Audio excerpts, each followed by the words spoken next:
Nebula. A nebula is an interstellar cloud of dust, hydrogen, helium and other ionized gases. Originally, nebula was a name for any diffuse astronomical object, including galaxies beyond the Milky Way. The Andromeda Galaxy, for instance, was referred to as the Andromeda Nebula before the true nature of galaxies was confirmed in the early 20th century by Vesto Slipher, Edwin Hubble and others. Nebulae are often star-forming regions, such as in the Eagle Nebula.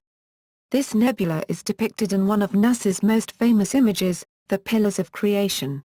In these regions the formations of gas, dust, and other materials clump together to form larger masses, which attract further matter, and eventually will become massive enough to form stars. The remaining materials are then believed to form planets, and other planetary system objects. Observational history. Around 150 AD, Claudius Ptolemy, recorded, in Book 7-8 of his Almagest, 5 stars that appeared nebulous. He also noted a region of nebulosity between the constellations Ursa Major and Leo that was not associated with any star. The first true nebula, as distinct from a star cluster, was mentioned by the Persian Muslim astronomer, Abd al-Rahman al-Sufi, in his Book of Fixed Stars, 964. He noted a little cloud, where the Andromeda Galaxy is located. He also catalogued the Omicron Velorum star cluster as a nebulous star, and other nebulous objects, such as Brocchi's cluster. The supernova that created the Crab Nebula, the SN 1054, was observed by Arabic and Chinese astronomers in 1054.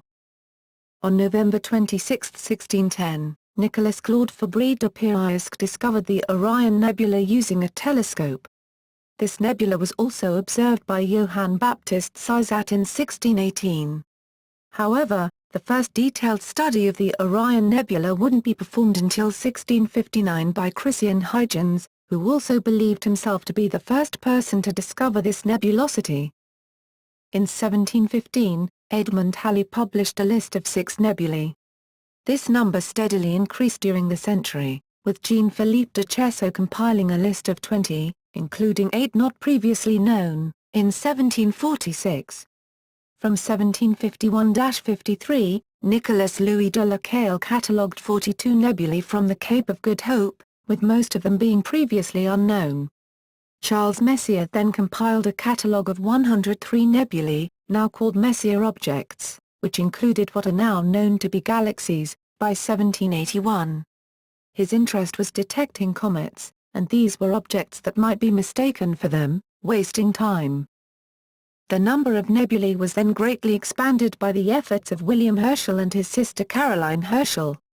Their catalogue of 1,000 new nebulae and clusters of stars was published in 1786. A second catalogue of 1,000 was published in 1789 and the third and final catalogue of 510 appeared in 1802. During much of their work, William Herschel believed that these nebulae were merely unresolved clusters of stars. In 1790, however, he discovered a star surrounded by nebulosity and concluded that this was a true nebulosity, rather than a more distant cluster. Beginning in 1864, William Huggins examined the spectra of about 70 nebulae. He found that roughly a third of them had the absorption spectra of a gas. The rest showed a continuous spectrum and thus were thought to consist of a mass of stars. A third category was added in 1912 when Vesto Slipher showed that the spectrum of the nebula that surrounded the star Merope matched the spectra of the Pleiades open cluster. Thus the nebula radiates by reflected starlight. In about 1922, following the Great Debate, it had become clear that many nebulae were in fact galaxies far from our own. Slipher and Edwin Hubble continued to collect the spectra from many diffuse nebulae, finding 29 that showed emission spectra and 33 had the continuous spectra of starlight. In 1922, Hubble announced that nearly all nebulae are associated with stars, and their illumination comes from starlight. He also discovered that the emission spectrum nebulae are nearly always associated with stars having spectral classifications of B1 or hotter, including all O-type main sequence stars, while nebulae with continuous spectra appear with cooler stars. Both Hubble and Henry Norris Russell concluded that the nebulae surrounding the hotter stars are transformed in some manner. Formation. Many nebulae or stars form from the gravitational collapse of gas in the interstellar medium or ISM.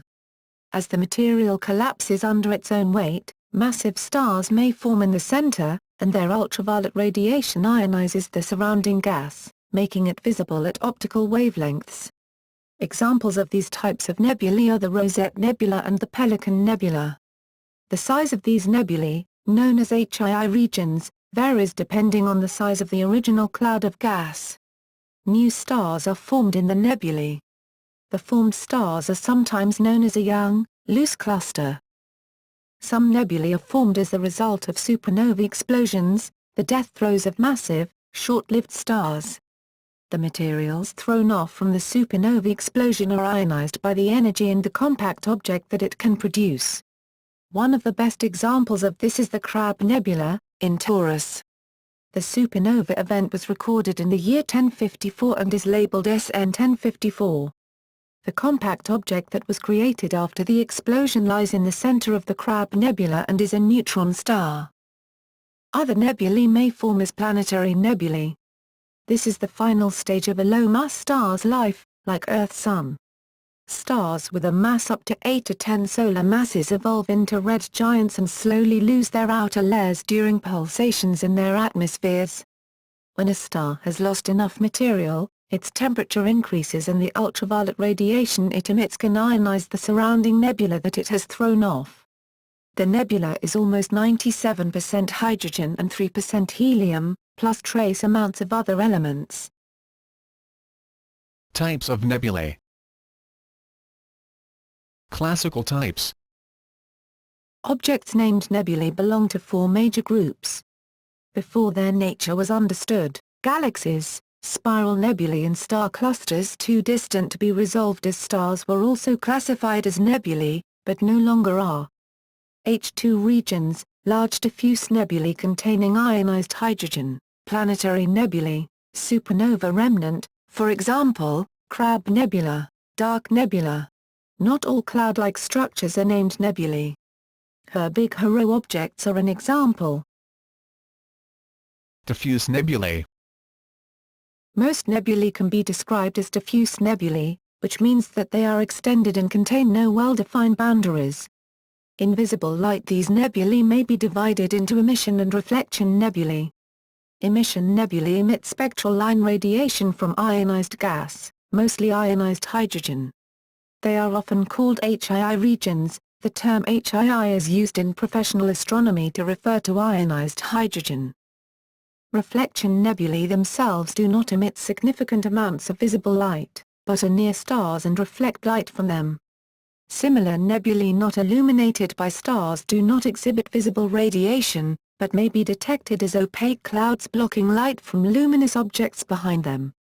They are called dark nebulae. Although these nebulae have different visibility at optical wavelengths, they are all bright sources of infrared emission, chiefly from dust within the nebulae. Planetary nebulae. Planetary nebulae form from the gaseous shells that are ejected from low-mass asymptotic giant branch stars when they transform into white dwarfs. They are emission nebulae with spectra similar to those of emission nebulae found in star formation regions. Technically they are HII regions, because most hydrogen will be ionized, but they are denser and more compact than the nebulae in star formation regions. Planetary nebulae were given their name by the first astronomical observers who became able to distinguish them from planets, who tend to confuse them with planets, of more interest to them. Our Sun is expected to spawn a planetary nebula about 12 billion years after its formation. Protoplanetary nebula. A protoplanetary nebula, PPN, is an astronomical object which is at the short-lived episode during a star's rapid stellar evolution between the late asymptotic giant branch, LAGB, phase and the following planetary nebula, PN, phase. During the AGB phase, the star undergoes mass loss, emitting a circumstellar shell of hydrogen gas. When this phase comes to an end, the star enters the PPN phase. The ppn is energized by the central star, causing it to emit strong infrared radiation and become a reflection nebula. Colaminated stellar winds from the central star shape and shock the shell into an axially symmetric form, while producing a fast-moving molecular wind. The exact point when a ppn becomes a planetary nebula, Pn, is defined by the temperature of the central star. The ppn phase continues until the central star reaches a temperature of 30,000 kelvins, after which is it hot enough to ionize the surrounding gas. Supernova remnants. A supernova occurs when a high-mass star reaches the end of its life. When nuclear fusion in the core of the star stops, the star collapses. The gas falling inward either rebounds or gets so strongly heated that it expands outwards from the core, thus causing the star to explode. The expanding shell of gas forms a supernova remnant, a special diffuse nebula. Although much of the optical and X-ray emission from supernova remnants originates from ionized gas, a great amount of the radio emission is a form of non-thermal emission called synchrotron emission.